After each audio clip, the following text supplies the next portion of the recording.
And we'll call for a motion.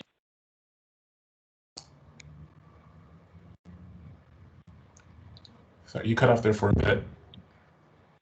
Calling for a motion to approve the minutes for our last meeting.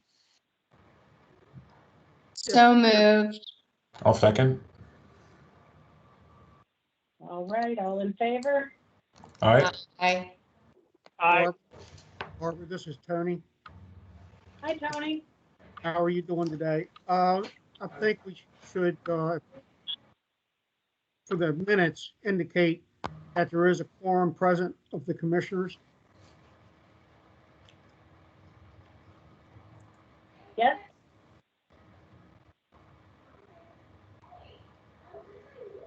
Oh, right. So we have, all right, that's very good. Let the minutes reflect that there is a quorum of the commissioners here. Thank you, Tony.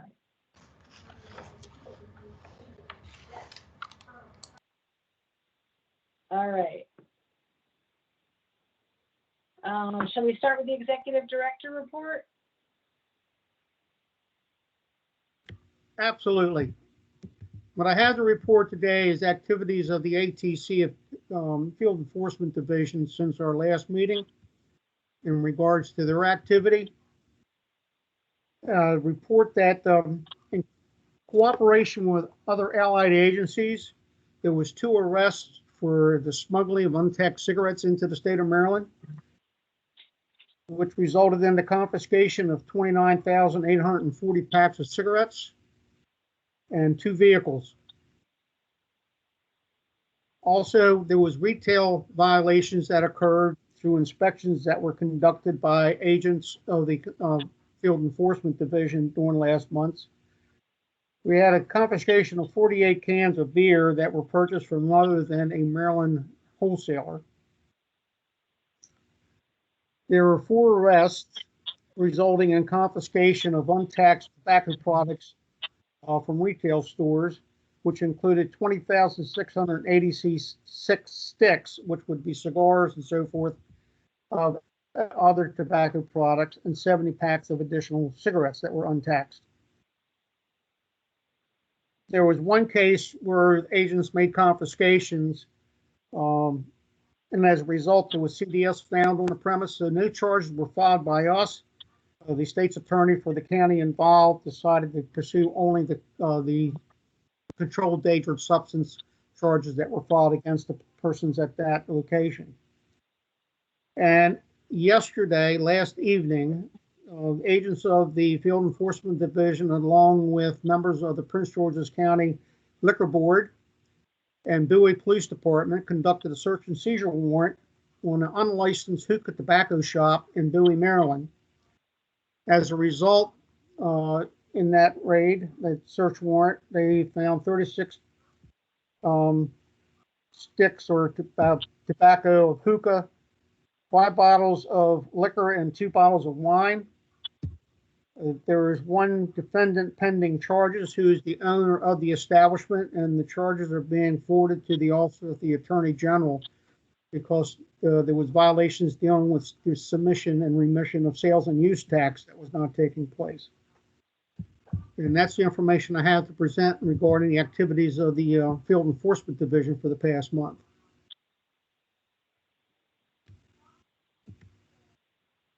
Thank you, Tony.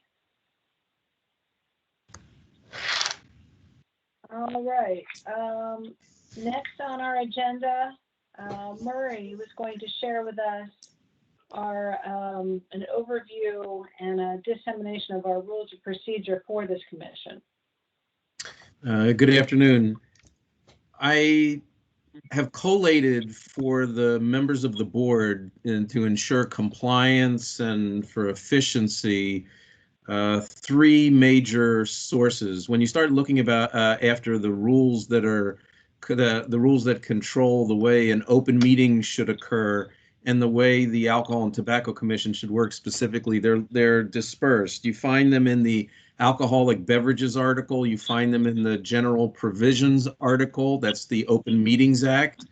And the Open Meetings Act has been construed and interpreted by the Compliance Board of the Opens Meeting Act, which is located currently with the Attorney General's office. You put all that together and you probably have a good 150 pages worth of provisions and interpretation that I do not think left apart lend itself to easy compliance. So what I've tried to do is, when I was thinking about it, is put together 5 or 6 pages. If you follow what's on here, it should keep the commission out of trouble and doing the right thing. Also, you'll see referenced in these rules, Robert's Rules of Orders, where they do not conflict.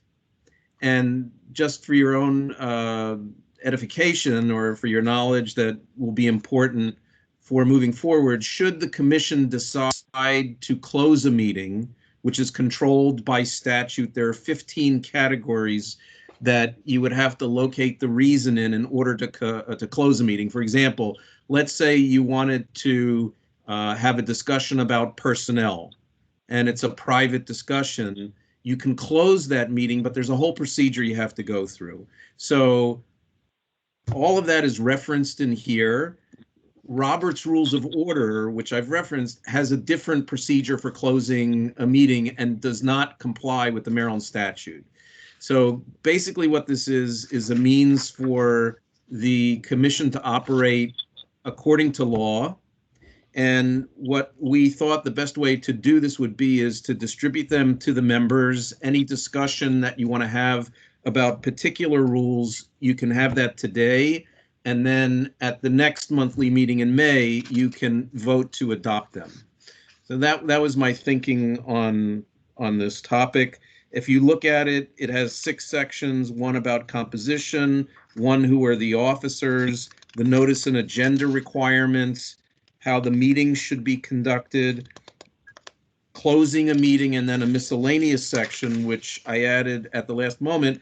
But I just wanted to make clear that we have, independent of all this, there's another source of laws and rules, and that deals with the retention of documents. So that's also referenced there as well. I think the best way to proceed is to, at least you'll have an idea as to what may be an issue, and when you have a question, feel free to call, hopefully before a meeting.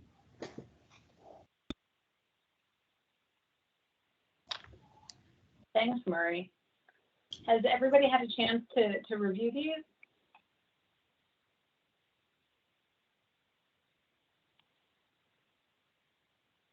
Did anybody want to bring up any thoughts or comments or questions on these while we're here?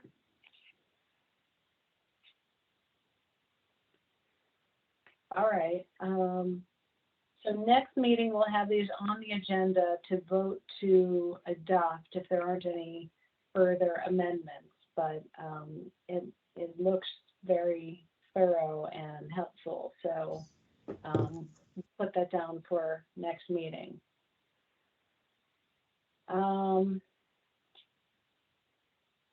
Next item here is 2021 Maryland General Assembly update.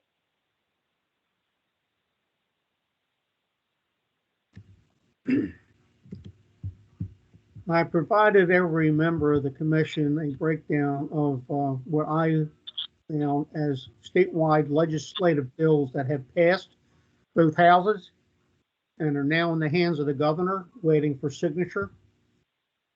The first one is House Bill 12, and a co-sponsored bill in the Senate is SB 205.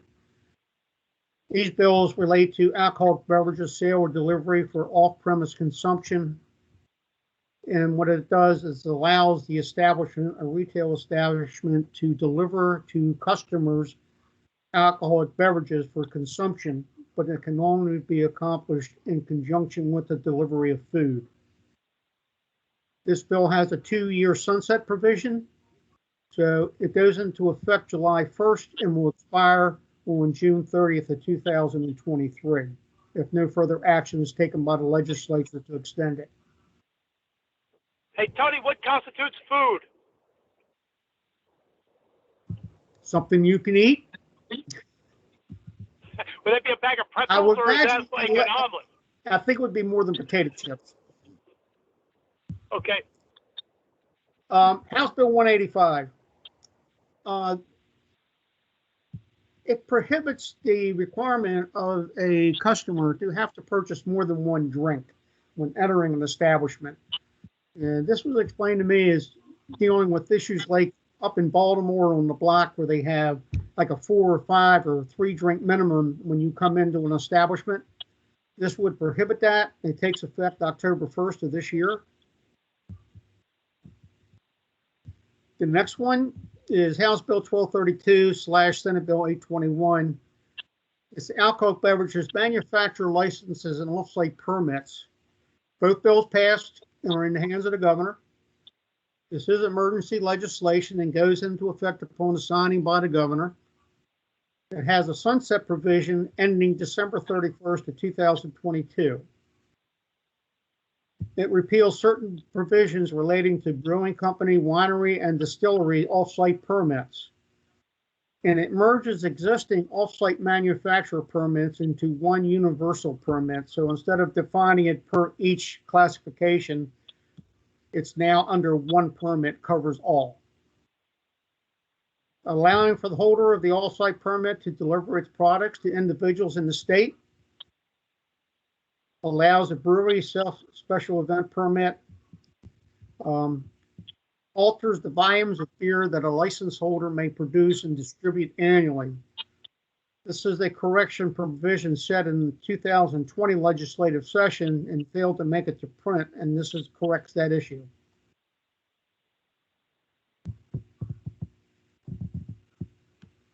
House Bill 1324 / Senate Bill 883, again, with co-filed bills for the same topic. Both have passed their respective houses and are in the hands of the governor. It's tobacco tax and sales and use tax, out-of-state sales of premium cigars, pipe tobacco, and tobacco smoking devices. It creates a new section of law, 16.9 of the business regulations, which will require the ATC to develop a new license to comply with the section of the law as it's going to be defined. And it allows for a remote tobacco seller license. This is going to take effect July 1st of 2022. So we have 1 year to prepare for this. The purpose of the bill is to collect the appropriate taxes on premium cigars and pipe tobacco sold into the state by out-of-state providers. It removes tobacco pipes from the definition of OTP and sets a 12% sales tax rate. Under previous definition, it would have required a 53% sales tax rate on those pipes. So this corrects that. Senate Bill 787, it deals with digital advertising, gross revenues, income sales and use tax, tobacco taxes, and other issues. This was emergency legislation. It goes into effect when signed by the governor. It set a start date for the new tax rate as March 14th, 2021, along with the provisions that were provided in House Bill 732 of the 2020 session, which was vetoed by the governor and then overrode at the beginning of the legislative session for 2021, which set the current tax rates that we have now dealing with cigarettes, OTP, and ESDs. The tobacco tax went from $1.75 a pack to $3.75 a pack. It went up $1.75, I'm sorry, from $2 a pack to $3.75 per pack. The tax rate for OTP was increased from 30% of wholesale cost to 53% of wholesale cost. And ESDs changed from 6% to 12% sales tax. And EST liquids that were less or equal to 5 millimeters changed from a 6% to a 60% sales tax. And that's the conclusion of the bills that I found that were statewide related. There are a whole number of local license bills that were passed that are still pending. Tony, do we know if any of those increased taxes are earmarked for anything in particular? No, I don't have any information dealing with how it's earmarked other than general funds. Okay.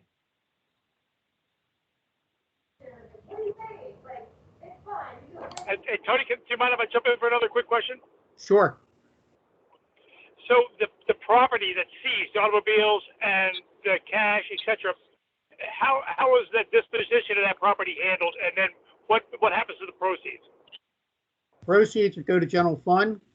How it's handled with these vehicles, we make a decision on whether or not to file for forfeiture of the vehicle. And that decision is based on whether or not those vehicles have any liens against them. We would review any liens that are against the vehicle and weigh the cost of that lien to pay it off versus the profits that would be made in selling it at auction. Any vehicles that we keep and decide to go to auction that have no liens, those funds, again, go to general fund. Copy that. Can you utilize those vehicles for the use of your enforcement operations? I do not believe so. I believe they have to be sold at auction. Thank you, sir. I just had two very brief questions about the two two of the bills. So for I guess HB 185. Well, I'm just curious about what the enforcement mechanism is for that. Mostly that would be for the local liquor board Mhm. to handle. It's a statewide provision that would apply to all the 25 jurisdictions, but the enforcement of it would not come from the ATC. It would come from the local liquor board. Okay, and for the bill the bill right after that, HB 1232. It says like the merger merges existing off-site manufacturers permits into one. So I'm just curious about the cost of that kind of universal permit. I'm just curious about what the cost would be for that permit. Is it codified or is it just to be determined? The licenses and permits are codified on the amount they are charged. I don't have the information directly in front of me, but I will make a note and get you that information. Hey, Tony, I think it's around $25. It's not that much. Okay, so like the It's large, really- so that now all these things being pulled together, it doesn't create a new cost. It's to all. No, it's each of these were $25. But what was happening is if you had a brewery license, you might be eligible to go to, let's say, 6 events. And if you had a spirits, a distillery, maybe you went to 12, and wineries could go to 32. It just said, let's make them all 30. Let's make one permit. They all have the same rules, Perfect. same price as if you purchased them individually. Perfect. Thank you. Sure. I'm thinking if we move forward as these bills start to go into effect with the dates that you mentioned, Tony, in the future when we have some staff on board who can engage in activities, it would be nice to do a little before and after comparison of experiences to see if the impact that they're hoping will be happening is actually what happens or if anything unexpected might come up. Okay. I know that'll be further down the road as we flesh ourselves out a little bit, but Yes. I think we ought to have some time on some of these too.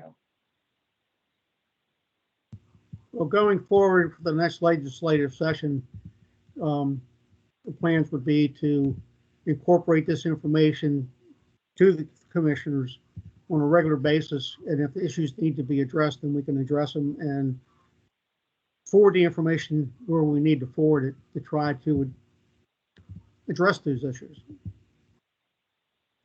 Yeah.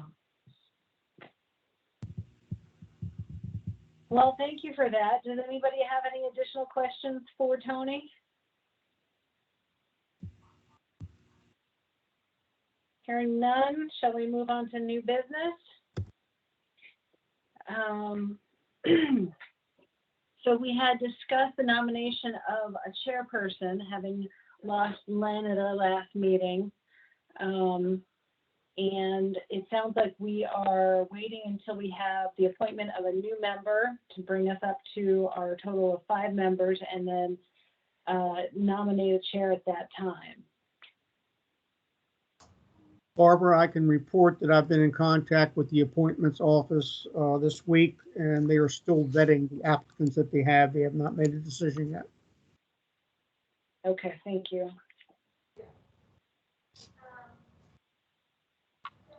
And then finally, legislative and mandated reports.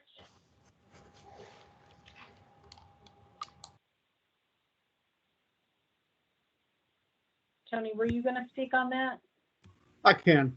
This is simply an item on for new business for next month's meeting to consider what items that we might want to start addressing out of the mandated reports and surveys that the commissioners are supposed to start addressing within the legislation or the bill that was passed on the purpose of the commission. So I would say between now and the next meeting, you review those requirements in the law that the commission is supposed to take care of and maybe prioritize what we want to start talking about.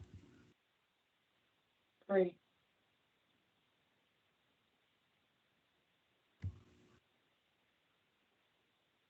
Does anybody have any additional questions or comments at this point in time? I think No. we know the date. Go ahead. Do we have a date? For the next meeting? Yeah. Yeah, let's look at the calendar here. I'm saying May the 20th. That sounds right. Yes, May 20th. And 3 p.m. I'll request Mr. O'Leary to go ahead and post that on our website as the next scheduled meeting, so it'll be out there for the public to do it. Thank you. All right.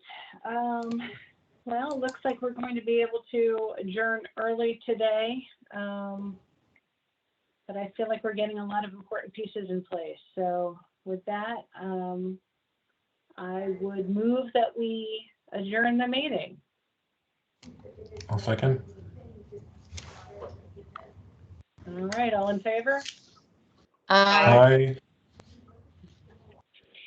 All right, so moved. Thank you all. Thank you, everyone. Thank you. Bye-bye. Have a good day. Bye-bye.